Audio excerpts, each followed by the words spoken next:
I have money in escrow right now, so the money's slowly working its way to me.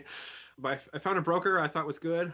They've been pretty professional so far, but the process has just been longer than I wanted. I sold it a few weeks ago and I still haven't gotten my money because the buyer is using the broker to change the links over, and after that whole process is completed, then the money goes through. And we ran into a few surprising snags. So I was using Ezoic for my ads, which basically uses Ad Exchange and AdSense. And the buyer, they set up a new Ezoic account, and to everyone's surprise, they got denied for AdSense, despite the site using it for over a year, and not much has changed. And so, it's like, oh no, if a sale doesn't go through, could I get ads back on my site?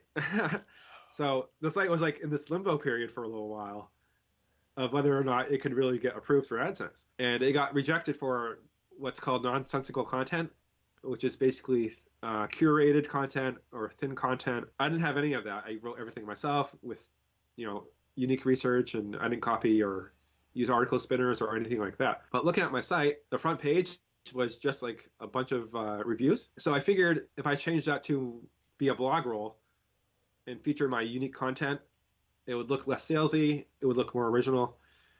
And I also added a fake persona of, I took a stock photo and I put a picture up of a woman there with a fake bio and a fake about page. And when I did that, the site got approved. Oh. So I figured AdSense was looking for more eat and less salesy web pages that looked less curated, because everyone's doing reviews nowadays, right? And it kind of is like curated content when you like all these reviews are basically the same in a sense. Interesting. Okay.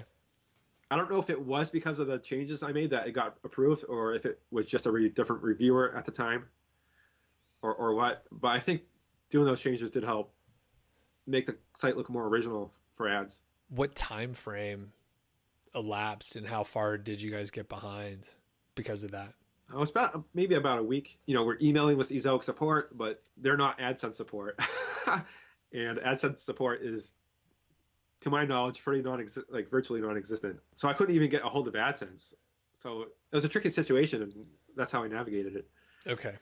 And I have heard a couple people mention selling a site and opening a new AdSense account. You have to make sure things are done in a sort of methodical way so that the issue that you described doesn't happen. Because now the money's still in escrow. And typically, that's a 5 to 7 day period where the new owner can verify traffic and earnings, right? Yeah, and that's what we're going through now. With our broker, I think it's 10 days. I have to look at the contract. I'm not exactly sure. Okay. A longer process than I would like, despite everything sense along the way of how they're doing things. Gotcha. Well, any other snags aside from that one pretty major one? Nothing major, but like getting approved for affiliate programs takes, that could take a few days or even a week for specific programs, especially if the program is manually reviewed. They might just only review publishers once a week, depending on the affiliate manager. So all these things can delay a sale if you're not selling it like as is, Sure. And I think, just thinking ahead, if someone was selling, I don't know if it would help, but I bet if you reached out to your affiliate manager before you sold it and said, hey, I'm selling this, it's going to be in good hands. Heads up, you're going to get a request for approval over here. Like, please expedite it or whatever. That can maybe, but like you said, if it's kind of a hands-off situation and they do it once a week or every 2 weeks or something, then, maybe you don't get eyes on it for a while. But okay, cool. And as far as like the due diligence and vetting your site, like how was it working with the particular broker, which we don't need to mention, but just curious, like, was it what you expected? Yeah, it was very easy. I just had to verify my identity, take screenshots of my earnings, and take screenshots that I actually received the earnings in my bank account. So most of it was just filling out forms of income reports and taking screenshots. And I like that easy process that I went through as a seller.